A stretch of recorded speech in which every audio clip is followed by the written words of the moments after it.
Welcome to I Do This for a Living, a show that asks how we can spend as much time and energy on the things that matter as we do on the things that pay. I'm your host, Serenity Bohan. Today, I am interviewing my best friend forever, Nikki Corder. She's a millennial. I'm Gen X, and we talk about that a little bit. But we have a great conversation about her school choices, her work, why she transitioned between different jobs, because she and I have a similar kind of not real straight path career ladder kind of approach to work, but lots of different jobs, lots of different industries. And so we kind of talk about why it worked out that way for her. And she's in something now that really fits her strengths and gifts. So we talk about that too. And I think you're going to love it. And you're probably going to laugh at us a little. So have fun with that. Here we go. Hey, Nick. Hey. Take two. Yes, I love it. Which is okay because I can do that. Yes. So we are doing something kind of different. We're right here in the same room, hoping our microphone is working. It seems to be. Okay. And this is going to be the same kind of conversation I've had with everyone, except we are BFFs. Yes. So we have this conversation at least once a week, you said. Yes, at least. I think it might be more sometimes, especially depending on how big the stories are. Yes. Yeah. And how many days they take to resolve. Yes. Yeah. So, yeah. We'll talk more about the fact that you're my millennial friend Yes. later. Gen X, millennial. And you have really good insights about millennials. And so I'm going to ask that later. But I want to start back in the past, like I do with a lot of people. What is your earliest memory of knowing what you want to be when you grow up? Yeah. Probably like age 4 or 5. So early. It's so early, but I realized I wanted to be a school teacher because my grandma and grandpa had given us for Christmas, my cousins and I, like a little, like, her name was actually Nikki. That's what my grandma got her for us. It was the Nikki doll from like QVC or something. And she had little dresses for school and she got us little notebooks. And we would I would play school with them. And so obviously the doll doesn't respond. So I would wrangle my siblings, that were younger than me to do it, which they hated. Which is fine. But so I would force them to play school with me. And then later on, I got a school teacher Barbie, and that was really cool. She had all the cool features. She had a dress that had the numbers and letters on it. I just thought I'm going to be, and I also thought at the time, I loved Magic School Bus. I loved things like that. Miss Frizzle was the coolest to me. As an adult, I've watched a lot of playback videos and I'm that it would not be okay to do as a going inside someone's body or, things like that. It's you can't do that. You can't. I'd be so upset if someone took my child in someone's body. But, crazy stuff. Yeah. But that kind of early on stuff is what made me, I already loved kids. I've always loved kids. I loved teaching. I was a daycare teacher. I was an elementary Spanish teacher. I always have had kids in my life. So I just made sense. From an early age, I was a kindergarten teacher. Now, when I got to high school, it's more like a third grade teacher because I would work with the kindergartners and I was that's a lot of mind molding. And I'd rather get them a little older to do the more fun subjects like history and language arts and things like that. But Phoebe says third grade has all the drama. I know. It does. Well, in my life, it actually did. Oh, no. Yeah. Sorry of it. But yeah. So we moved to Kirksville. But yeah. Yeah, so it does have drama, but it's more fun. The subjects are so fun. And I love that time of learning and just getting to impart all that information. Okay, I should be writing because we're going to come back to this okay. We might ask this later. Okay. Okay, so what is your early understanding of work? What it was, that it existed, that people have to have jobs? Did you even have that understanding? I did. I mean, when I was really young, my mom didn't work. She stayed home with us. My dad worked, and he worked I feel second shift of where he worked, and so it was he would come home late at night, and I'd get to stay up with mom, and we'd watch Nick at Night shows or something till he came home. So it was I knew dad was out working, and then my mom actually started working for the local post office when I went into school, and so that also early on was okay, mom's working, mom's not home, grandma's watching us, or grandma's picking me up from school, grandma's taking me to school, things like that, because my mom wasn't there or whatever. So did you understand adults have to have jobs to make money to feed us? Yes, because I watched a lot of television as a child. So Nick like at all Night. of the and like any So like what was on Nick at Night in those days? oh gosh. Three's Company? Three's Company, Wings. Oh, Loved Wings! Wings. What 3-year-old loves Wings? But I did. What else did I watch with her? I think Bosom Buddies. Like, Oh my goodness. Mork and Mindy. Oh, okay. Because they would do like old. summer retro throwbacks. Yeah. Oh, I loved to watch Beverly Hills 90210 with her. And I always wanted to stay up and watch Melrose Place, which she said no, which is smart. But I used to think that the Peach Pit existed. I thought from 90210, I thought that was a real place. And I would ask Mom, can we go to the Peach Pit? I want to go to the Peach Pit. It's not real. I was very upset. And I actually met Jenny Garth this year. Oh, yeah. I got my picture with her. I bought her book. And it was like so surreal to be like someone that like got to go to the Peach Pit, essentially, like meeting her or whatever. But yeah. And she would watch Knots Landing, which I don't even know what that's about, but I just remember watching that with her because I remember the intro. Really, like rich people in the West or something? Yeah, I think so. Or I remember Dynasty. They're all like Dallas Dynasty, all of them. Yeah. I just remember the intro, seagulls at the beach and like some kind of saxophone intro, I think. But yeah. So you watched a lot of TV and that's how you knew and I have people older gotta make cousins. money. Yeah. So older cousins watching Full House, Who's the Boss, like things like that. Yeah. So it was always like prevalent. So do you think you knew teaching would be how you made money? Or were you just thinking of it like, that'd be fun? I think it was more like, you know, when you're a kid, you have those idealistics of like, I don't need a lot. I just need what money I need, I'll get with a job. Like it does, like I won't be a doctor. So I know I'm not going to like have like a mansion, but I'll teach. Like I'll make money. That's fine. Like it just wasn't really like, oh, that's not going to make me enough money. Yeah. So I'm wondering if this will be connected or if it'll be wildly different. What would you say is your longest running daydream? Oh gosh. If you're willing to share. Yeah. I mean, even if it's not like even if it's not work. Yeah. I mean, I think the longest dream that I held was like being like a wife and a mom and like raising kids. Since I love kids so much, like that was like my dream. I mean, everyone, now I look back, I'm like a little embarrassed, but like growing up in school, like everybody knew like Nikki like equals babies. Like, yeah. I learned the word obsession because of that. Like Nikki's obsessed with baby. I mean, I was obsessed with Drew and my middle son. Yeah. And if that's not weird to say. It's not weird to say. We're going to meet his son today. Yes, we are. Which that is weird to me. It's like a surreal feeling. But yeah, so I think that's what I wanted. It was very clear. I have baby names picked out, written in gel pen, so I couldn't erase them. Like I had it like all. I still have that list somewhere packed away. Which the names are not names I'd use now, but I know. I wanted a daughter named Randy. I just can't. I wanted our what was it? Adriana, oh, Juliana. Those are good.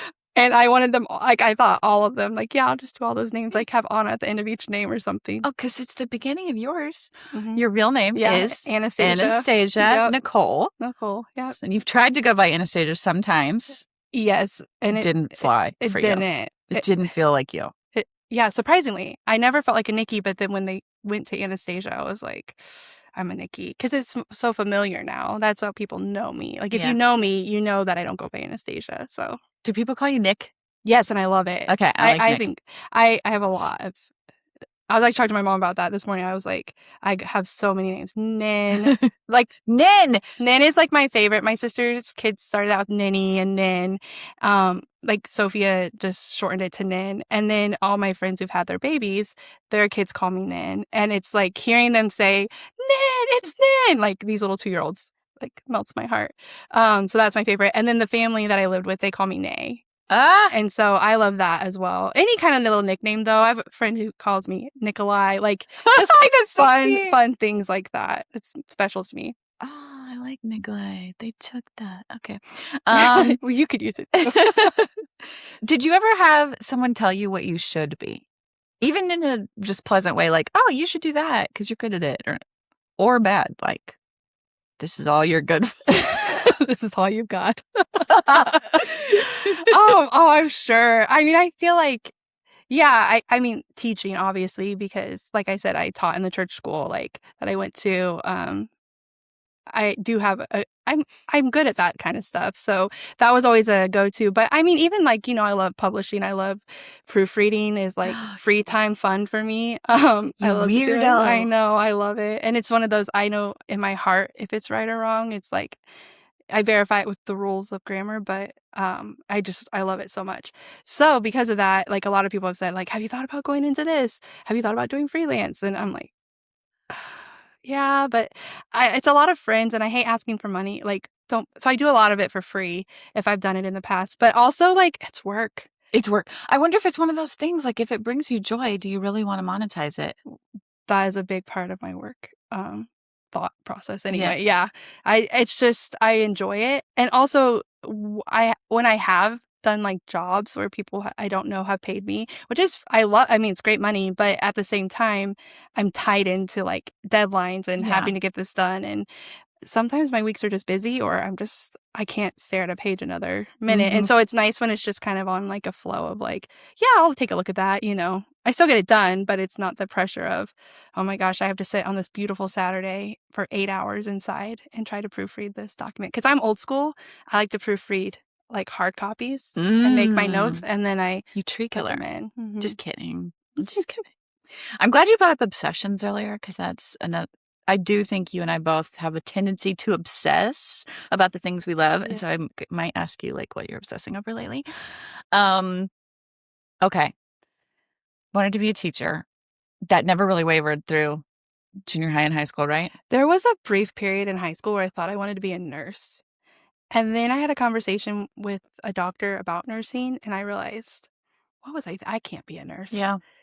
And it's not because I'm not smart enough. It's because... Do you feel like they were leading you away from it, or? No, I'm not going to say who it was, but like if you know them, you know their personality and their like how they approach things. And it was very much, well, do you know what this means? Like, do you know what 10cc means or whatever? I said no, because I'm in high school. Well, then you have to know that to be a nurse. And it's like, well, I haven't had any schooling yet, but thank you. And then I just thought about it more, and I don't like blood. I don't like vomit. I don't like I can't. Like, I can handle blood, but like, I can't. I don't like people being hurt. Like, there would be no reward in it. I think what I wanted was to be a nurse that got to be in the nursery and hold babies. Oh, that's all I wanted. Like what led to the rabbit trail? Babies. Yeah, babies. Again, such a thing. I thought I wanted to be a Nikki nurse at one point too, but I don't think my heart could. I have a lot of respect. I have friends who've worked in the NICU, and I have a ton of respect for them because I don't know how they do it. I have friends whose grandbabies are in the NICU right now. If you know who you are, I'm thinking of you. I'll tell you after. Okay, so school. What you went to college right after? No, like a normal person. Barely, but yes. Okay. I got it. No one knows why that's funny between us. For me to say that you did that like a normal person. I didn't do it like a normal person. I didn't think I was going to get to do it as a normal person. Okay. For how long? Until I was like in 9th or 10th grade. Okay. Like, can I just say it? Yeah. The Bible college wasn't in Kirksville anymore, and it wasn't like a 13th and 14th grade you have to go. Like, people just didn't go to college a lot of the times, like, who are older than me. And so it never felt... I secretly wanted to go to college. I never wanted to go to Bible college. Like, no offense. Like, I think that's impressive that you knew that of yourself. But I don't think I wanted to do either. Yeah. I didn't know, like, I didn't think I could. If it was there, you couldn't. I couldn't. You couldn't have said no. Yeah, I know. I would have had to have gone, and then So we grew up in the same church. Well, sort of. You came to it.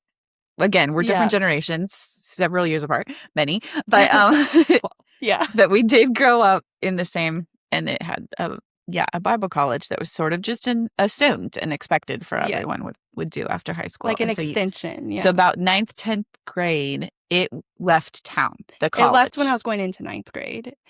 And then people stopped necessarily going. And it kind of opened it up. So then, I mean, I did tour it. I gave it a chance. Like, oh, look at you. Because I was asked to. Again, it was into town. It moved to a town about 50 miles away. Yeah. And I had family there and stuff. So, like, I did it.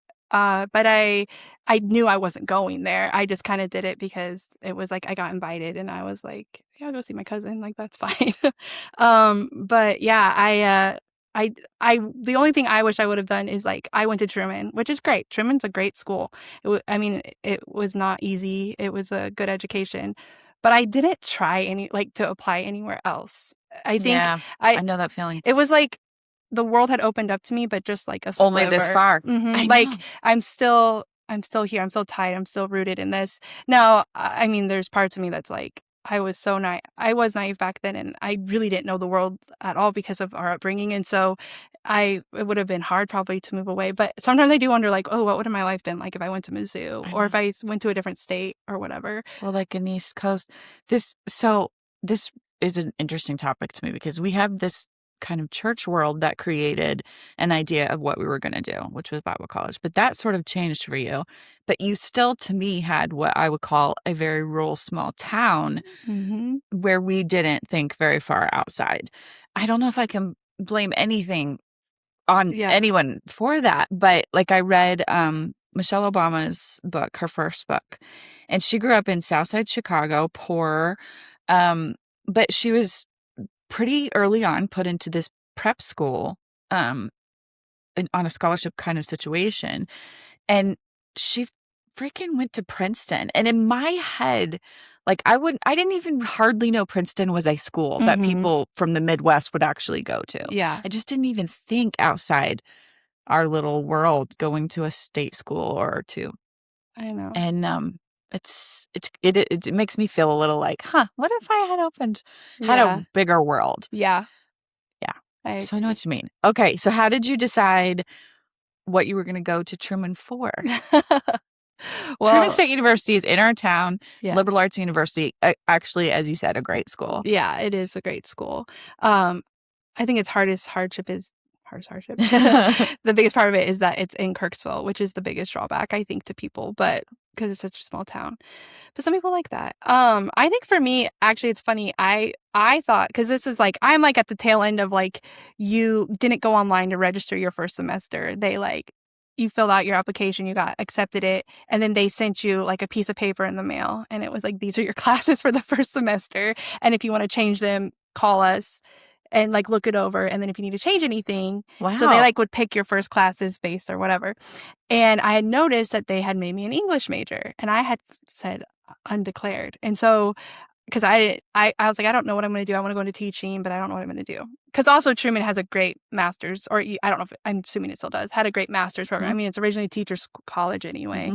So I was like, I don't want, but I had said very vehemently, like, I am not going to be an English major because I can't imagine being an English major, like all of that, all the papers, like all the different things. But I'd also had an experience in school where someone thought that I was plagiarizing a lot. Oh no. In high school?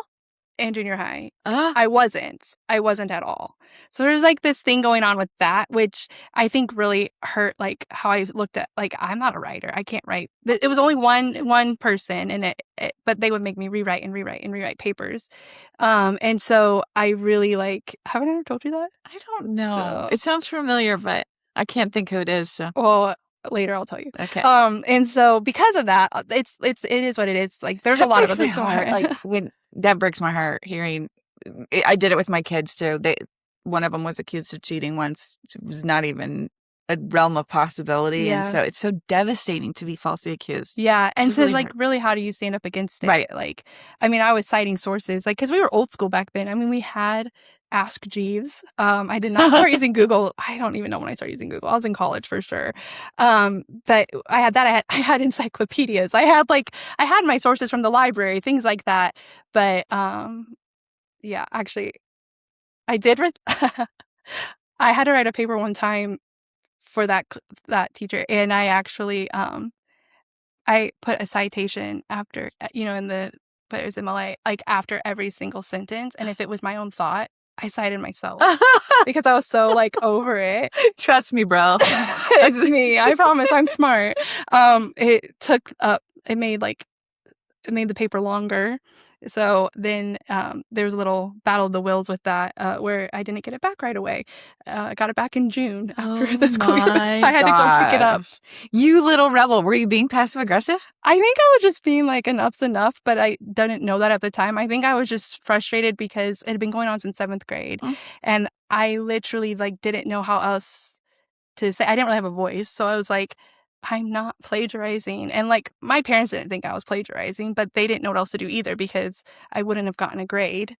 So it was very weird. I don't talk about that too often. Looking back, was your writing so good that it seemed plagiarized, or was it because you were?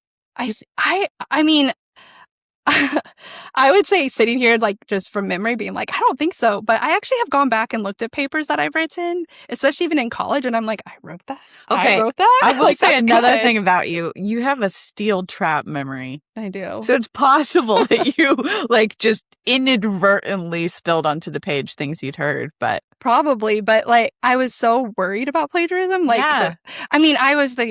I was in the generation that had the piracy videos. So like I ripped a bunch of songs off YouTube one time, like stayed up late. Like I'm talking like 200 songs. I ripped them from YouTube, made them MP3s and put them in my iTunes library, and then laid up for 3 hours waiting for the FBI to find me because of my IP address. Oh my god. Because that's just like how we grew up, was like that scary piracy video for DVDs and stuff. Yeah. And so I think plagiarism just for me, and I'm such a worry. I worry, and I'm worst case scenario. I'm a 6 on the Enneagram, so it's like, oh, I was going to talk about that today too. Like my worst case scenario planning. I mean, it comes in handy, but also it's like it can also demolish me. So, by the way, I heard that you're so white if you're into Enneagram.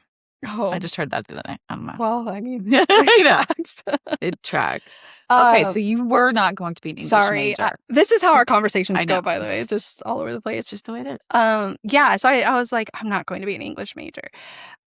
So I very, like, not sassily, but I was very clear with them. Like, I did not pick this. Like, this is not, I was very firm because they're like, no, like, this is what we have. I was like, no, change it.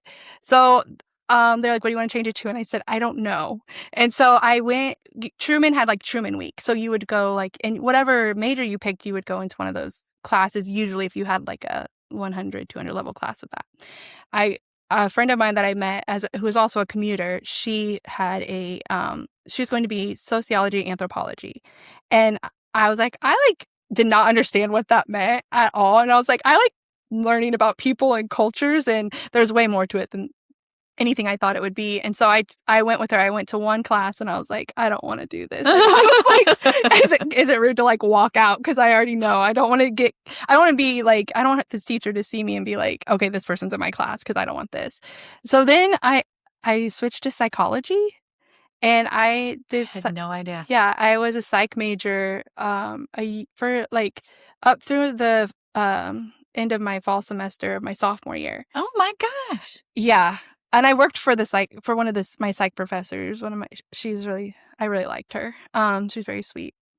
So yeah, I was a psych major and had a professor who didn't, some stuff had happened and adjacent to me about like just some mutual people we knew, and he like changed my grade, like scribbled it out, no reason, like there was no explanation. Like he gave me a grade on my final paper, and then he's like scratched it out and in pencil, mind you, and wrote a lower grade, and it like freaked me out. And then I worked for the sociology department overall, and so like I like knew this person and people who knew this person, and I was like, this doesn't feel right. But like, how do you like report that? Like, what do you do? And like, I couldn't figure out. I was like, I followed how to write that. He said it was my formatting, all this different stuff. And I'm like, I followed this to a T. And I had people look over it. So I was very confused. Years later, I helped my brother he has a psych degree, and I helped him with his papers. Like I would edit, like proofread, I wouldn't change them, but I would help him with his formatting, and he would always get 100s on his papers and like really good grades. And so then I knew, I was like, I could have stayed a psych major because I did know what I was doing. But at that point I was like, I don't want to do this. Wow. And so then I had one English class with a great professor. I will say her name. Her name was Alana Preusner. She was an advocate for me, personally, actually, because she taught really well, but I just have deep respect for her because she cared about her students learning, but also like I was going through some things when I did end up taking one of her classes later, and she helped me. Like it was like health issues, and she worked with me and like gave me assignments, and yeah, just like was communicating with me the whole time to make sure I didn't like fail or fall apart, which actually really helped me. So because of that, early on class I was like, I could be an English major. It was like I had never said I will never do this. Everyone's like, really, you want to be an English major? I was like, goodness. yeah, I can do it. And by then I had written papers. No one had ever accused me of plagiarism, and I'll tell you, like, I excelled in my English classes. It was probably the smartest move I could do as far as like a solid education for myself. It really helped me with like I think skills for today too, just being able to communicate and or like very organized. Like my brain just is set up just to think that way. So what happened? Why didn't you go on? Why didn't you become a teacher? Well, yeah, I mean, I think it's back then I didn't really know myself very well, and I listened to a lot of Same. outside influences uh, based on how we grew up. And I was like given the impression that I didn't need to continue in the school path of teaching because I would have a place to teach at our church school. So I like I say impression, but it was like Yeah, you were verbatim. told. It was Well, verbatim. there'll be a job for you, and you don't have to get the Yes. Truman required what? Well, through Could you their even get a master's in teaching in Truman? yes. So Okay. they didn't do certificates. Like with Truman, you got on the education path. You did like pre-educational things in undergrad, which I had started doing, and then you go on to get your master's. Okay. At Truman, you could do At it. Truman. Okay. Mm-hmm. And that's the part you were kind of told you don't need to do that part. Yes. We'll give you a teaching job with just the English degree. Yes. And so, yeah, so I was like, okay, cool. Didn't really talk about it, just was always kind of assumed like people were talking about it for me or whatever. And then senior year, spring semester, about to graduate, talking to the principal, who was very kind, but she was like, we don't have we don't have a position for you. Like, there's not a spot for you to teach. And I think that was like my biggest wake up call of like, it was a wake up call in a lot of ways, but I think it was kind of You're like on your own, kid. panic. Yeah. That song. Yes. I did. I felt very much and I'd already been dealing with that through other situations. And so I think it was just another thing of like, oh my gosh, like I thought I had this all planned out, and I thought I had people like, working on my behalf behind the scenes, and apparently not. And honestly, I don't hold that against them because I'm kind of glad I didn't end up teaching there because Oh, I just think why? my life Okay. would have been very different. I mean, Yeah. because I went to, Europe, traveled across Europe that fall, ended up moving to, Oops, I'm not understood. Not disturbed. oh, Can you recall your thinking as to why you didn't then immediately go, I guess I better go get the master's? because at that point I had not taken all of the undergrad education courses. Okay. So you there would've were had a like lot more to do. specific educational courses like foundations of education and things like that. And I was graduating. And I think by then too, it was like, well, I'll go back later if I want to do that because I'd also been, I had been working at the daycare, which I love. Also, one of my youngest daycare kiddos just turned 21. And it's crazy to me. But yeah, so like I'd been teaching at the church school doing like Spanish, elementary Spanish for 6 years. I think I was a little burned out. I was also substitute teaching. And so at the public high school. So you did the teaching thing. I did I was never like, here's your classroom, but I've taught in a lot of different ways. Did you like it? I did. I really did love it. And I think had I like done the path, like the plan, I would have probably been a teacher. But at the same time, like at that point, I was so like scrambling because also at that point, I was also really interested in publishing, but I was like reading about, oh, how do I get into, it's like almost have to know someone. It's so hard in any aspect to get in the publishing world. And then like there's internships, but they don't want college graduates. They want people who haven't graduated. Or there were other internships, but like it was unpaid, or you had to pay to be part of the program. And it's like, I don't have the money to do that. Also, I had just planned this 7-week trip to Europe to travel across. So I was like, I can't do anything about it in the fall. And so, yeah, I had also worked at the YMCA for all of college and stuff. So like I had like, I wasn't like I was jobless, but to like, that wasn't going to be like the end game. That was just to like pass the time till I figured out what I wanted to do. Yeah. So scrambling is a good word. You were scrambling. And from there, your story is a lot like mine. You've had several jobs in different industries. Do you see a through story in the kinds of jobs you've had? I mean, the obvious one being administrative. Yeah. I think. Do you feel a bent to that? Like, I'm good at assisting. I'm good at helping people. I'm helping. Yeah. Yes. I mean, like I said, like communication and organization are my strong points, and I love like bringing order to chaos. So that's like they would even like I've had 2 jobs where one of my roles was going through all the policy manuals and making them clear and like coming up with organizational charts and things like that, like policies, like Right. yeah, I've done that in 2 different jobs. So I wrote a rural health manual when I worked for the doctor. So I think it's like things like that that have carried me through, because I've done everything from receptionist to assistant to the CEO to like meeting and events coordinator, accounting assistant. I What mean, was the auction one? the auction one I was that's such a special job to me. When I was in Texas, I worked at an online auction company. It was owned by this couple that were very sweet. They were very sweet to me, especially coming from a really hard work environment previously.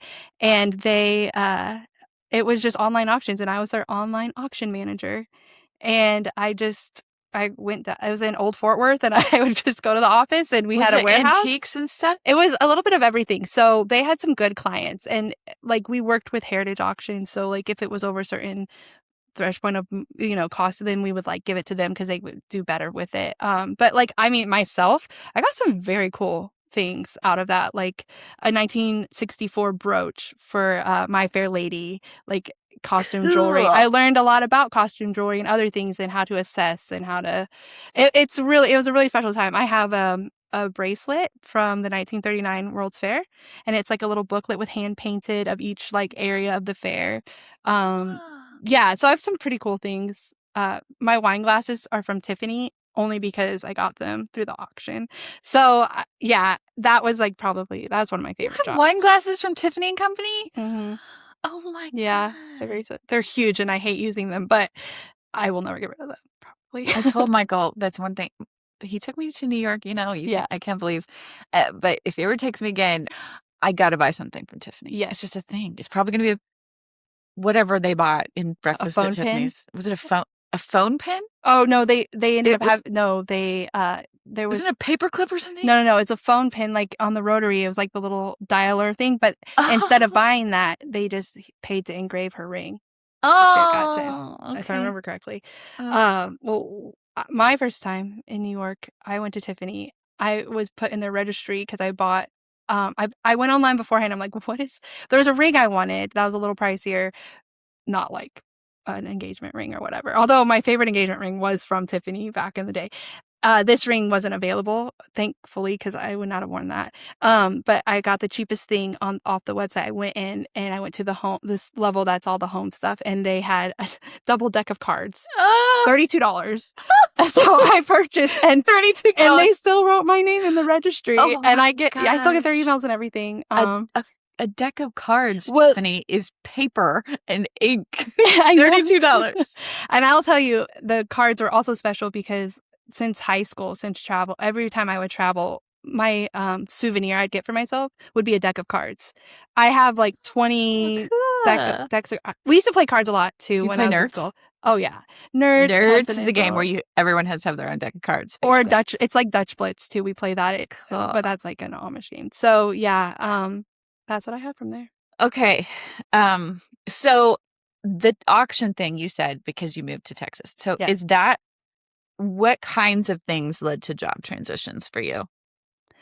Yeah, geography. Mm-hmm. I had a hard time in my 20s staying in one place for very long. I would get restless. A little wanderlust. Yes. I think if like things in my life, I'm like, I'm unsettled or I don't know what to do, I would just be like, I think it's time to move. Also, there were other reasons like California had reasons. Texas had its reasons too, but it was geography was like why I would get new jobs. Yeah. Or finances.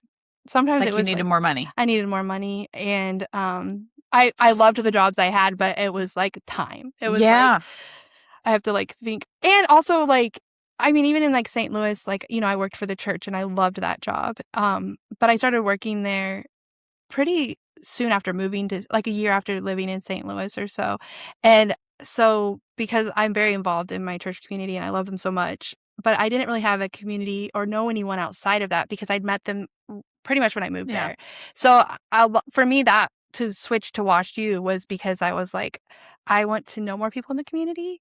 Like I would even joke like they would have Easter invites or something like that. And they'd be like, who are you going to invite? And I'm like, literally, you're all right here. Like I could invite my parents or my brother, but other than that, I don't know anyone. And that's not why, but it was just more in my head like, oh, I don't know anyone really outside of, this world. And I'd lived like that before. And this is a very different situation, but I was like, I'm not going to live that before. I know that. So your city is St. Louis. St. Louis. Yeah. Which some people, when they heard Wash U, probably know that. But I love that. I love what you're saying because Felicity recently, my sister, said she heard good friendships typically are repeated activities together, the same activity. That tends to be what builds friendships. That's why you tend to be friends with the parents of the kid whose kids are the same age and in the same activities, or your work, or a church community. Yeah. And so you had the church community thing, and you wanted to add another circle. Yes. Yeah. And obviously a lot of my friends already had that because they work out in the community. Yeah. And it's like, I also love St. Louis. I've been there 10 years in September, which is huge. Longest staying place as an adult ever. Actually, I'm going to eventually surpass even childhood in Kirksville. So I'm very happy about that. But yeah, I love it. And I was like, I want roots outside. Like, I want like to be rooted here. Like, St. Louis is such a community-based city. Like everybody, it's just like there's strong community vibes. So it was like, I don't want to. I think Kirksville could be like that too when I was growing up, but I wasn't part of it. Like you would like know of people. Like I would know people my age, but I wouldn't know them. They wouldn't know me at all. So it's like I like knowing my neighbors. I like knowing my coworkers. Things like that. Yeah. Yeah. Okay. So let's talk about your Enneagram. Okay.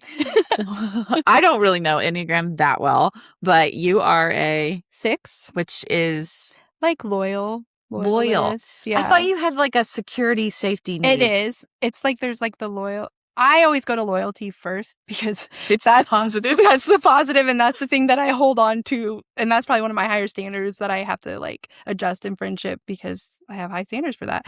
But the other side of it is fear, anxiety, insecurity, not just insecurity in yourself, but like the fear of not having security or the fear of not being safe. So like, for example, like, I don't want to give another example from our past, so I'm trying to think of something different. But like for me, like if I get like very, I've had living situations in the past where I'm like, okay, this roommate's moving out. I need another roommate. How's this going to work? Or I need a new place to live and I have nowhere to, like, this, how is this going to work? I don't know where to go. I don't want to live by myself. And it's like everything in me is just like, kind of is like, okay, what's happening? Like, I need something to be, I need to like be like secure in this. Like, I need to have security. I need to be safe. I feel that in relationships a lot too. Like, I think this idea of safety in a relationship, like, you're not going to leave me. Like, yeah. And it's not really just like abandonment issues, but it's more so like I can be myself with you. I am safe with you. This thing right here is very secure. Like, there's nothing I'm going to say that then you're going to be like, ooh, I can't be friends with you anymore. I grew up with a lot of friends that moved away. Every time I made a best friend in school, oh man, they actually moved away. It happened like 3 times. And so it made it really hard to trust that I could let someone in and be friends with someone. And then what if they left? What if that's how I interpret it? I think people probably have their own things that they fight, that they have. True. Everyone's different. I find it interesting, like when you would feel a little restless and want to move, that's kind of anti-security. Yeah. It was brave. I guess it was your wanderlust warring with your... I feel like there is a war within me a lot of the times of just wanting that, like, desiring, like, that safety of, like, of settling down or whatever versus, like, don't cage me in. Like, don't put me in a box. Like, I cannot buy a house. Not because it's not like I can't do it. I won't buy a house. Like, I know, like, that's crazy, but it's been so hard for me to want to buy a house because I'm like, well, and you can sell it. You can sell it. No, I don't want to go through all that work if I know I'm not going to keep it. Yeah. Like, it doesn't matter to me because I'm so used to, like, leaving. I'm so used to, like, being, like, even 10 years later, I'm like, I could go at any minute. Like, I don't know. And which is kind of a joke with my friends down there now because they're like, okay, what's really going on? If I'm like, guys, I feel like maybe it's time to move on. They're like, okay, what happened? Who hurt you? You know, kind of thing. No, joke. You're a flight risk. I am. But yeah, I've been somewhere for 10 years and stuff. So I think it is a war within me. It's probably the loyalists battling, like, the security. Yeah. So you have often told me lots of things about millennials that really fit you. Mm-hmm. So what are some areas you are classic millennial or some where you're not millennial at all in your work and life choices? Ooh, that's a good question. Well, I think, I think, like, a lot of the things with, like, millennials, at least that I've noticed or that I feel from, like, things that I've seen, it's like with work, it's like, like, I have, like, it's a constant, like, I have to prove myself. I have to show up. I have to be here. It's like, I can't, like, I hate, like, if I'm sick in any job, I hate being like, hey, I'm sick. I feel like I have to give, like, a 3-page essay of why I can't come in. Is that a millennial thing? I don't know. Yeah. But I sure know that I don't think Gen Z is like that. They're like, yeah, I'm not coming in today. We're judging. Like, actually, where are you? Oh, yeah, I'm not coming. It's like, no notice. That's what I've heard. Okay. I actually have some lovely Gen Z people in my life, but that I'm very close to. But I think it's funny the differences of that. I think, I think every generation's been through a lot. I think we all have our things. That's very generous of you to say, because you millennials have been through a lot. A lot. I know. When I was talking to my mom, I was like, she's like, what's it like being a millennial? I was like, it sucks. I was like, it really doesn't. I love being in the generation that I'm in. I love, just the camaraderie of it all and, like, how we trauma bonded a little bit. Yeah, you did. Yeah, but didn't you say millennials are really nostalgic? Yes, that's another thing. Yeah. My theory on that, and maybe it's just true, is that the nostalgia is something we kind of go to as a comfort, as something, like, for me, it's like something safe, something I remember that made me happy. Like, I love the connection of the things I feel nostalgic about that I think nobody would remember. There's a reel with 1.1 million views of somebody else where we all kind of like, oh my gosh, and it unlocks memories and, like, different things. And it's funny to see at the time, without social media, without all these things, how we've all, like, connected with similar, like, stories or interests or shows or whatever it is. But I think that's why it's like, from everything, at least for me, like, everything that I went through, even during those times, those were the things, like, because even now it's like, when I'm stressed out, when I'm going through something, what am I going to do? I am going to turn on Friends. Yes. Pretty much Friends always. And then I'm just going to binge and watch and laugh. Familiar. It's not Friends, it's The Office. Something like that. Oh, yeah. I was going to say, yeah. Pam from The Office did go to the same college as you. Yes, she did. Just years before. But yes, she did. The year I moved there was the year she was there. Whoa. Yeah. The year you moved to Kirksville? Mm-hmm, oh, okay. Yeah. So, okay. Yeah. Okay, millennials. We got that. I think that's so interesting how much you know about your generation. I really didn't know much about my generation until I was pretty old, and now I'm so proud to be Gen X because we're going to survive the apocalypse and everything. But well, and I think too, millennials, they changed our generation was like, I don't know if other generations had this, but ours was like developing, like, when I was a kid, we weren't millennials. We were Gen Y. Right. And because X and Z, and we're in the middle. Yeah. But then all that like, just the turn of the century and just everything that came out of that. And I think how we ended up, like, being molded and growing up, millennials, which makes sense. Like, it does make sense. But I think even in that, it was like, oh, like, I'm not just another generation. I'm like, we're millennials. Like, we have a name. Others have a name, but I mean, boomer. I know.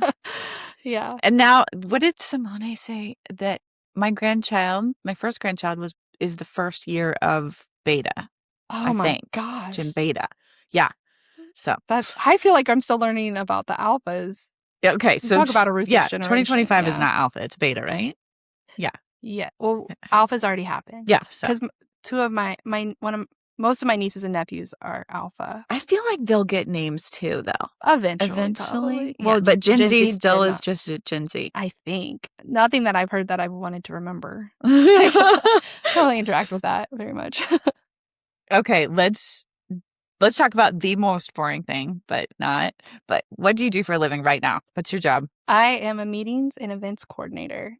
So can I subcontract to you for the event planning portion of my job, because I am not good at it and I don't want to do it anymore. I just event plan in the tiniest little way, and it's not my gift. It's a lot of moving parts. There's a lot to it. What do you like about it? Actually, my question was going to be a little more around the back, which, like, what should a person like or enjoy to like event planning? Yeah, I mean, it's a lot of work. So you have to be okay with like working hard. Which I mean, like, who's like, oh yeah, I want to work so hard. But there is like when something comes together, there is this like feeling of like, oh, we did this. Like I did this. Like this came together and it was really good. I mean, organization obviously is There's like a lot of big one. working backwards. Like, we got to have this by here, so work back, and then It can be. I mean, I have my checklist. I have my things in place. That I like I like to walk through like from start to finish. If someone's coming to this event, okay, I need name tags. Oh, I need like the venue. Okay, do we have the contract? Is the food? You know, there's just so many aspects. Yeah, you've lost me. Yeah, I mean, it's just like, well, yeah. Do you feel like you're asked to think for people? Like in advance. What will they need? Anticipate needs. I've had that in multiple jobs, actually. Yeah. Just like get to know what I need. And I was just talking to someone about this. I feel like that can be hard to do, but like that's also like I think a sign of a good planner is you can anticipate the needs of others. Obviously you're never going to think of everything. Like there's just no way. Like you'll think of most everything, but there will always be something that someone will bring up, like, why isn't, what is this? Like, or why isn't this here? Or will this be here? Or things like that. That happens to me in like every job. But it's like, at the same time, when you get good at it and the more you do it, you do start to think of those. And like, then it feels so good when they ask that question and you're like, actually, this, blah, blah, blah. And like, I've anticipated this need. And so here, and I have learned, and I think I've mostly learned. I still have times where I need to like remember this, but like if I think of something that I'm like, would that come up? Maybe not. Go on my gut and just assume this is a thing that will come up in a job, like a question or a need, or will they want to do that? Will they want to? And like ask them about it, and not just like assume. And that's like in any job I've had like this. Like it's not just now, it's just in general. Like I think good practice of like, I know this job, like I know what I'm doing. And so if I get a feeling in my gut that's like, or just something comes to mind that like wouldn't normally pass my mind, I'm like, oh, I should follow through on that, not just let it go. You have a little woo-woo. Yeah. In your event planning. I'm usually after that happens and I catch it and I say, and they're like, oh yeah, that's a good point, blah, blah. I'm always like off to the side, like, thank you. Thank you for speaking to me, Holy Spirit. Oh man, that just reminded me of the game. Have you seen that game show clip with the Wilson Phillips singers? And the girl is like, Holy Spirit, activate. Yes. Something like that. That's what you're going to just step into the closet, do that little dance. Yes. And then come out and be like, here's what I think we need to do. Oh man, that's funny. Yeah. So you feel pretty built for it. I do. I mean, I've been doing it for free for people my whole life. I feel like any friends trip, I love planning birthday parties. I love planning, like, if I'm like, hey, we should go to dinner, I'm the one that's like making the reservation, looking for the restaurant. I can attest. Yes. But it's twofold, because it's also because I'm a picky eater and I like good food. And so I don't like to leave it in the fate of others. hands. Like Okay. I like to know. I don't want someone to pick a place because it looks pretty, and then it's three stars or 4 stars, like 4.0 Yeah, reviews. I recall, well, 4 stars is not enough for you. I'm like, it's 4 stars. This is going to be DC. amazing. No, but we ate really well in DC. We ate so good in DC. I still think about that I Italian dream place. of that food sometimes. Yeah, we work well together. We are Monica and Rachel, Yes, we are. at least in the restaurant. I think in like 'Cause some ways, yeah. You think lots of things? Yeah. Because it's like, I'm like, whatever. And you are like, this Yeah. tonight, this tomorrow night. Yeah. We're not switching it either. No. It's not going to be this one Italian this night. Got to be We have- Italian this And this is our reservation, and this is Mhm. and that's every trip. Whenever I go on a trip with a friend, I'm like, all right, I'm going to take care of the reservations, and I will text in advance, and I'll say, here's what I'm thinking. I remember the first time I went to New York with a girl. We're not really friends anymore, which is fine. But I made this color-coded itinerary. Oh my gosh. For the museums, for the sites, for the walking tours, for the food, and it was like an Excel spreadsheet. And I was so proud of that. And apparently she printed it out and showed all of our old coworkers, and they were all like laughing at it. But I was like, you know what? I don't We care. saw every single thing except the Statue of Liberty because you didn't let me buy tickets. So they didn't have any. But we got to do every single thing. And now when I go to New York, I don't have to do any of that because I've already done it. And which was my whole goal, was to get the sightseeing out of the way. You are the eldest daughter. I am the eldest daughter. And when I travel with, I traveled with my cousin's wife once, and I said, you do know you have to be the older sister on this trip, right? Because I don't play that role. I do the little sister who doesn't really remember where her passport is. And poor Michael. We went to Kansas City this week for my annual checkups and stuff, and I swear he's constantly saying, no, it's this way. Turn this way. We parked over there. It's constant. I just I don't pay attention. But. So yeah, I'm glad that you have that gift when we travel. Okay. So you used the word obsession earlier. Yeah. We do. You and I both tend to obsess over things. So what are you obsessing about lately, or what do you like to do? Okay. Well, gosh, I feel like I'm like, what takes up most of my time when I'm not working or doing something? Mm-hmm. I read a lot. I love reading, obviously English degree.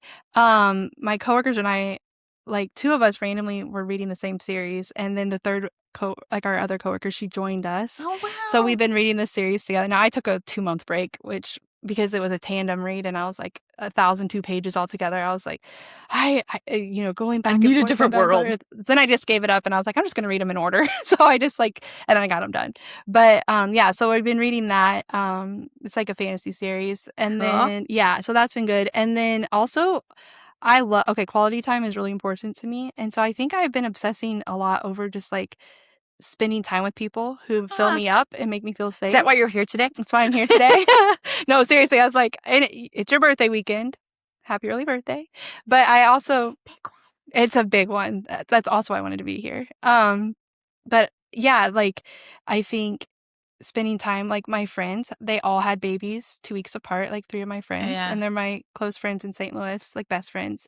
And so I like to bounce between their houses and see their kids. They're the ones who call me Nin. Mm-hmm. And I just I tell you, like, there's just nothing like hearing like, it's Nin, and just like being very excited. Or my friend Mallory, her son calls me Min. It's just so cute. He kept saying 9 Min the other night. It was very sweet. So I just like stuff like that, like quality time with people. I mean, I've walked through, like, most of my close friends in St. Louis are married now within the past few years. And so, and they're all having babies and things like that. And so it's like a different season for me because I'm like the single one in our friends group. Yeah. So it's like the things I obsess over now, probably most people my age who are single aren't obsessing over. But like, yeah, I saw this meme that was like, I'm talking to someone in the grocery aisle about diapers, and it's like, they're like, how old are your kids? And I'm like, oh, I don't have any. My best friend does. And that's how I feel. Like, I feel like I like glean this information that I'm like talking to someone, and I'm like, oh yeah, I heard that about this. And they're like, oh, you have kids? No, I really don't, stuff like that. I love it. Quality time is something you obsess over. What is your big St. Louis obsession? The Cardinals. The Cardinals. Number 3 on the reasons I moved there. Oh my gosh. What's 1 and 2? Closer to friends and family. And I think it was like, it's a big enough city. Yeah. It's not too big. It's big enough city, and it's more affordable than like going to New York or something. Oh yeah, I was on a plane with a bunch like this high school basketball team from Utah or somewhere. Mm-hmm. And we were flying over St. Louis over big, beautiful houses. Oh, yeah. And they're like, "Oh, I hate how cheap those houses are because it's like that would be so much money in Utah or whatever." And I'm like, "Oh, I don't think of St. Louis as cheap." So this is new revelation for me. I Because definitely it's like you're saying, of cities, I guess, it's more affordable, than but New York or something. yes, but as like a city in itself, it's still expensive. Yeah. Yeah. Yeah. But we do offer a lot of free things, which I love. The zoo is free. The art museum's free. The Yeah. science center's free. I mean, our parks are beautiful. I mean, Forest Park knocks it out of the Yeah. park. I hate when I Nice. do that. I can't believe you just punned that. I hate it. Yeah, St. Louis Zoo is a great zoo. It is And so good. free. Yeah. Okay, what do you obsess about? Okay, the question is, what could you talk about for long periods of time or over and over? So do that. Answer that. Do you know what that would be? What do you constantly talk about? Oh, I know. Tell me. What were you going to say? I feel like I was probably going to say something about like celebrities. Or... Yeah, pop culture. Okay, I was going to say pop culture. I was like, are you going Do directly not. for Taylor Swift or? Audience, do not try to beat Nikki at pop culture information. Just don't even do it. She will know before you. I am the one that my friends will come to. Like, I'll get Instagram messages with like a forwarded like story, and they're like, "Hey, next time I see you, I want to get your thoughts on this." And it's like someone who got married or like some like drama or something, and I'm like, "Okay, cool," because I do have thoughts. Like, do you listen to podcasts? There's a podcast called The Popcast with Knox and Jamie. I know that one. It's so cute. My friend listens to that. Yeah. Okay, so pop culture. Okay, so I know the audience does not know that you've had a little podcast dream of your own. Yes. Yeah. Will you tell us about it? Do you want to do like a trial? Like tease it? We could try. Yeah. It's still in the works. It's been in the works. It's the technology side of it that is kind of overwhelming a little. Yeah, it's a lot. But my really good friend Jenny, she's my co-host / I call her my producer. But she's good to riff with that kind of stuff. We have a lot of fun. But yeah, so it's called I Have Thoughts About That. Shocker. I did workshop a lot of things. That. Yeah. It's such a good title. But that's what I would tell people all the time when they're like, "What are your thoughts?" "Oh, I have thoughts about that." And I was like, "That's it. That's got to be it." And it's basically, I kind of describe it as like a pop culture meets like real life takes, and they're like kind of hot takes. I know people they're gonna be like, "What is she talking about?" I call it, it's like you're having a conversation with me. So something like this. So it's like, but I have my segments that I'm very proud of. Like I can tease one of them. It's like, it happened to someone, it could happen to me. It's all worst case scenarios, because that's another thing about the 6 Enneagram is worst case catastrophizing. And worst case scenario planning. I will do that. And then when people make me go down, what's the worst case scenario trail? I hate it, but it's helpful. But yeah, so it's like, but as soon as I know that one person like had this terrible, horrible thing happen to them that was such an anomaly that should not have happened. Yeah. Anything that has a tag on it, like don't iron this while wearing or whatever, anything like that, I'm like, well, that's a little more stupidity on their part. But at the same time, like things that could go wrong, I'm like, okay, because the odds are, I mean, my track record, I have a lot of crazy things happen to me. I fall a lot. I have the weirdest like ways, like things that go down. So I'm like, it could happen to me. And then now my friends do say, actually, if it's going to happen to someone, it probably is going to happen to you. No. That's funny. My parents tease me that growing up, my big question was, how can I not get that? Yeah. Any disease or anything? Yes. It's like, I want to plan for that and that's why I'm so busy planning things. That's why I'm falling downstairs and stuff. Oh, so many ways. I just read this. I just saw it on Facebook. It's kind of one of those things. It's like, thank you, Facebook. I really needed that headline today. It was a grandmother who has survived cancer twice, was punched in the face, and her denture's broken, and that's what killed her. Oh my gosh. Right? I'm just like, I don't know why you're that's not even like the National Enquirer. That's just news. It was People Magazine or something on Facebook. I know. Or it's like the women who, it's always women, keep falling through the potholes in big cities, like falling down the manholes, not potholes. In St. Louis, you could fall into the potholes and probably die. They're so big. But yeah, the manholes, and they're St. Louis just recently had a major sinkhole downtown near my office, and but like the manholes are sometimes open. And I did a race in May. It's called Biz Dash. And there was just a random man standing by a manhole that didn't have a cover. He said, "Watch the manhole, watch the hole, don't fall in the hole." And he was just standing there guarding it. He wasn't part of it at all. He was just protecting everyone. And so that's actually a new unlocked fear, is actually one, falling down in there. Two, there's steam and stuff down there. And God knows what else. New unlocked fear. So it's just like burning yourself, breaking every bone, and maybe being eaten by something. We don't know what goes under the, like... Is this going to be a funny segment? Well, I probably will be, because I'm not going to make stuff like that. I just like to bring awareness. This is awareness, like a little PSA for you. I grew up with the More You Know star on TV. So. Yes, The More You Know. Oh my gosh. What's another segment? Swiftie Corner, which I have relinquished a lot of my Taylor Swift obsession, like in the past year, I would say. Like, but can you answer this question? Why did I see a meme today where a guy was putting salt on the window and he said, "I'm putting salt out for Taylor Swift because it's almost August." Because her song August saw breeze or whatever. Oh, please take that out. Actually, that's fine. It's salt air. It may be salt air.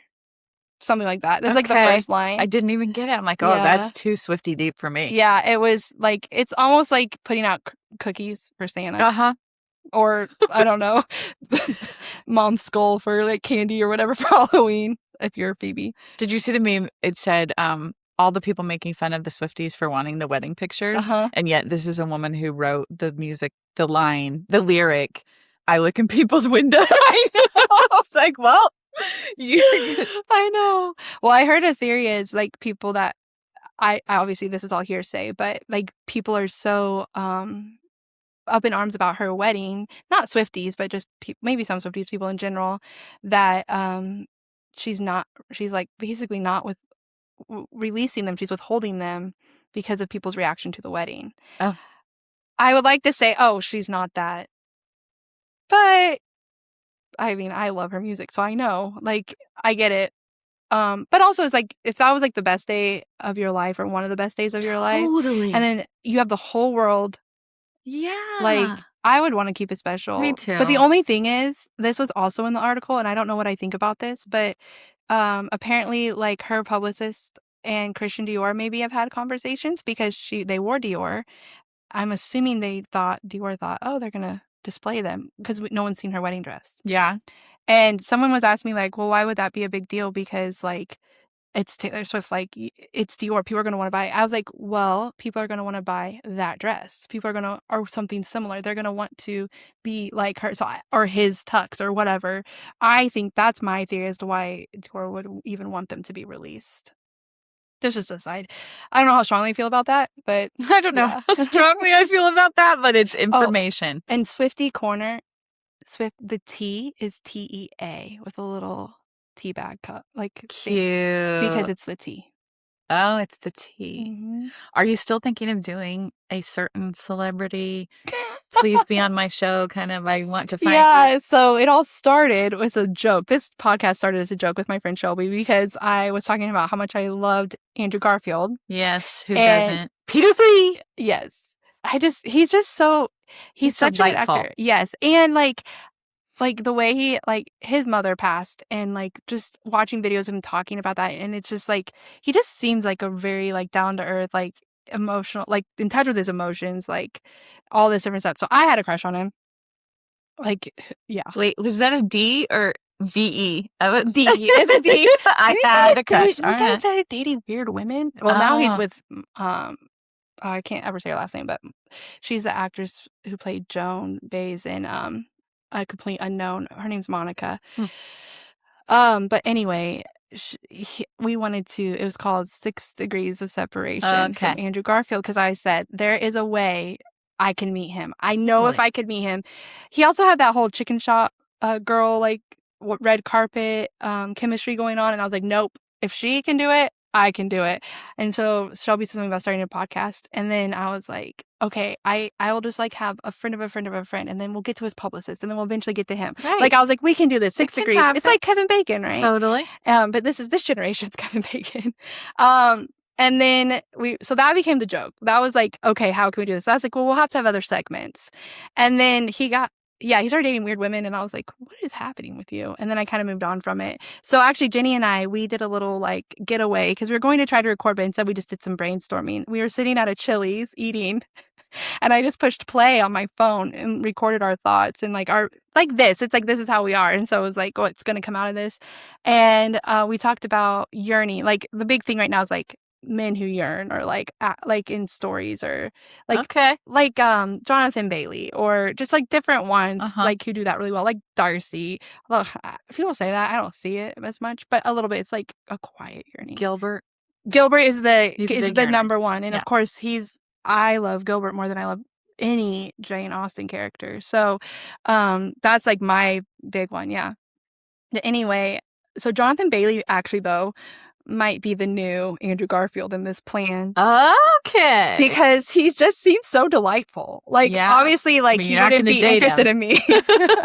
As all women weep. But I think, like, he just seems delightful and really kind, and I just like love his interviews, and he is cute and he's funny. He's really funny. So I was like, let's put Jonathan Bailey on the list. Okay, cool. I love so that. We'll see. 6 degrees of separation. You could just change it up as soon as you meet one. Then you change it, or if it's not really panning out. Like, there's a lot We're giving up on Jonathan Bailey. We're moving on. Pen in it. Set that over Maybe there. we should get someone a little more B. Yeah, a little more B actor. Okay, so do you think you'll do it? I do. I really want to. There is this like feeling of I get these ideas and I love it, and everyone's so excited. Like I have about 20 people, which doesn't sound like a lot, but for me, like who are like, I would listen to this. Like I would like, and like even Jenny's coworkers, like different ones who are like, oh, I'd listen to that. That sounds so funny. But you're putting yourself out there. I mean, I know it was terrifying. That's the fear, and that is so hard because I love to be known, but I also like to be under the radar. I hate when attention is on me because I don't want to be judged, or I don't want people to think things of me without knowing me. And this is kind of like a jokey thing, and the internet's mean. I know the internet's mean. People are so mean, and I don't get it. I don't know why that people are satisfied by being mean, but at the same time, I'm like, people want it. I gotta give the people what they want. There are people who 20 want it. is not bad. When I was trying to decide to start a podcast, it said if you're a teacher and you could get the 35 students in your class to listen every week, you will be like in the top 5% of podcasts or something. Okay. So 35 is, I don't know. Who knows? That's what they say. But I think you should do it. It'd be so fun. And we didn't even talk about how you're going to have a rant segment. Yes. Because you're a ranter. I am. And I'm on the phone with her, and she'll be totally road raging. But not phone. She doesn't handle the phone. I don't handle the phone. And it's not like road rage. You make it sound like I'm just like going. That's true. Off. It's not road rage. They don't hear her call. And I'm not gesturing or well, more so it's like, no feet. Why? That's what I'm doing. No, but it's mostly like serious conversation. One time it was about my health. I was like talking about my health, and then all of a sudden I was like, are you freaking kidding me right now? Why would you think that was okay? And just went off. And my friends, they just wait. And then and I'm like, sorry about that. And they just wait. And I'm like, okay, back in. I've gotten better. I've been trying. But you live in St. Louis and you deal with those people. And yeah, she loves St. Louis, but not so much the drivers. Yeah, the people. The driving. Yeah. Okay, let's do a fun little game. Yeah, I have no idea how long this has been because we did stop a time or two to laugh and blooper. But so let's do a fun endless possibilities game with you.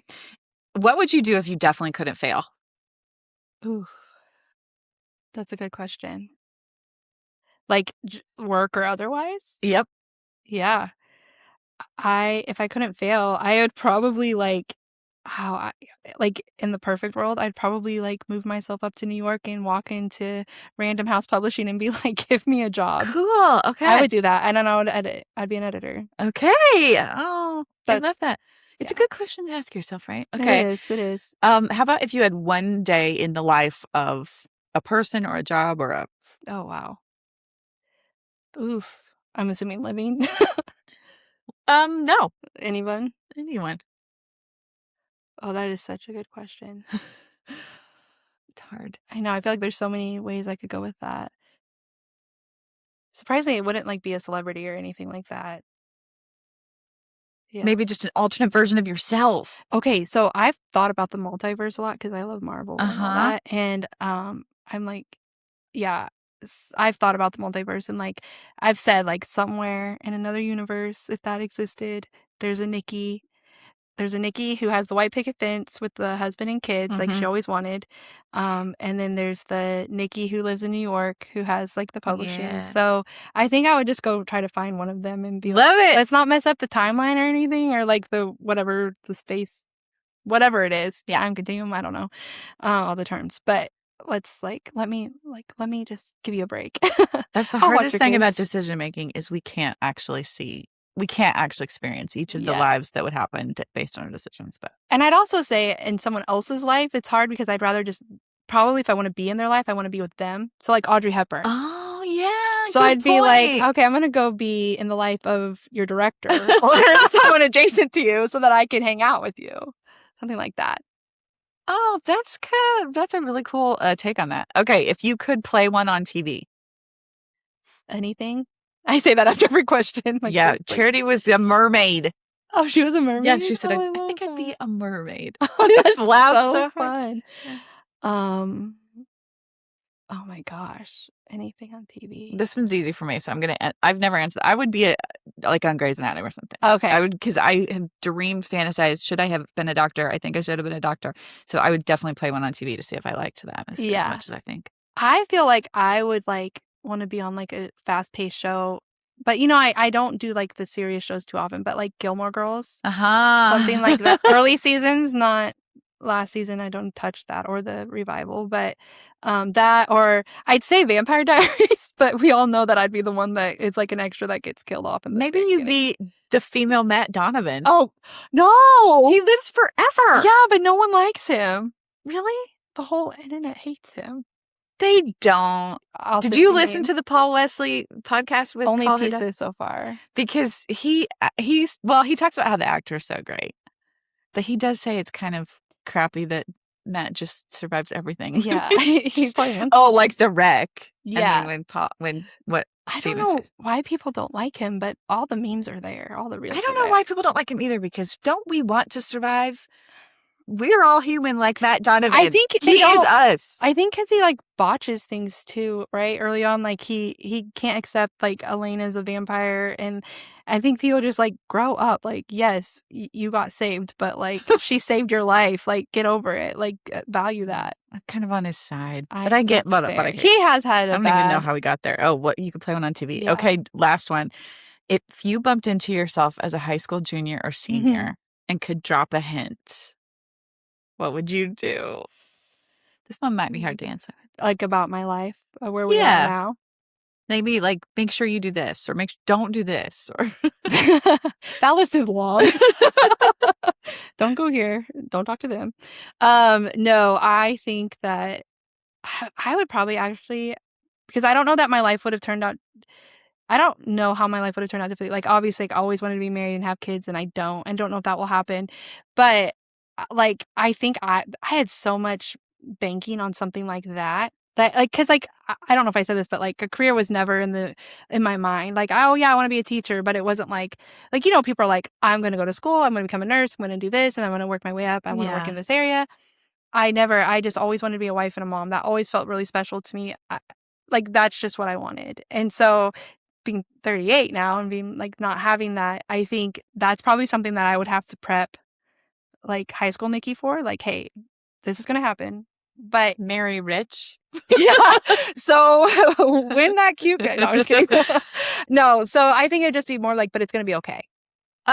I think because I think a lot of times I wanted stuff like that is because I wanted like my own family to love and to love me, and like my family, obviously I love my family and they loved me, but like having a best friend, like things like that. But I don't have a husband and I don't have kids of my own, but I have like a family in St. Louis, like on top of my biological family. I have people who are like my family. And I think if like young me could know, like, you're going to have these people in your life that are going to like really like fill that place in your heart that doesn't have what you want. I think that would like help a lot, and also would take the stress out of my 20s. Yeah. Because that's like a whole nother, like we could have a whole nother conversation about the dating and all of that and the stuff that's gone down that. But I think that's probably what I would tell myself is like, it's going to be okay. Some days it doesn't feel okay. Beautiful. But it is okay. Yeah. I love that so much. Okay. Let's do the last segment. It worked for me. Okay. So this is something, an aha moment in your life that helped you center on what really matters to you, or you regularly do it, or it regularly helps you find meaning. Yeah. I have thought about this a little bit because we've talked about it Good. before. I think for me, so my work can become is very important to me, what I do, like what I work on, like, but it can also, in any role I've had, become, in my mind, who I am. And like I am a good planner, I am organized, I am these things, but they're skills I possess, they're gifts I have. It's not who Nikki is. Yeah. And I think as much as I want other people to know the real me and not see me in those boxes, I think I want to remind myself, like, these things don't define you as a person. Like, this isn't, like, you step outside of that and you're still, like, all of these other things are, like, make up actually who you are and, like, the things that matter. So it's helped me, like, put into perspective in any job, when I'm having a hard time with something or trying to, like, if I'm stressed or worried, and it's like feels so big in my mind and it feels so big in my life, I do take a step back. A lot of times I'll call one of my friends and be like, can I come over and play with like Ivy or Viv or whoever, Miles, and then like just spend time and then go from there. Like, okay, like this is what my life is about. It's being like a good Aunt Nin, is being like Nay, being like the friend to people. Like, everyone's like, oh, you love people so well. Well, I love people. Like, as much as I love quality time, people are like, but that's like what I love. I love to be around people. I love to like host things and everything like that. And of course, like hosting, yeah, that's my skill set coming into play. But I love it because I love to like love on people and make them feel like they're home, you know? That's so good. Yeah, work can feel so big, like it's all of us. So I love that. So, Nikki, Yeah. thank you for being on my show today. Thank you for having me. Real deal. The couch, the mic in the middle. Let's hope it all worked. Yes. And you're going to have to come back because we'll never be done talking about any of this. I have like 3 paragraphs more of stuff. Well, we're coming up on 20 years of friendship, so. Oh my God. I know. In January. Well, good with dates, you know? Thank you for being my friend. Yes. Thank you for being my friend. End.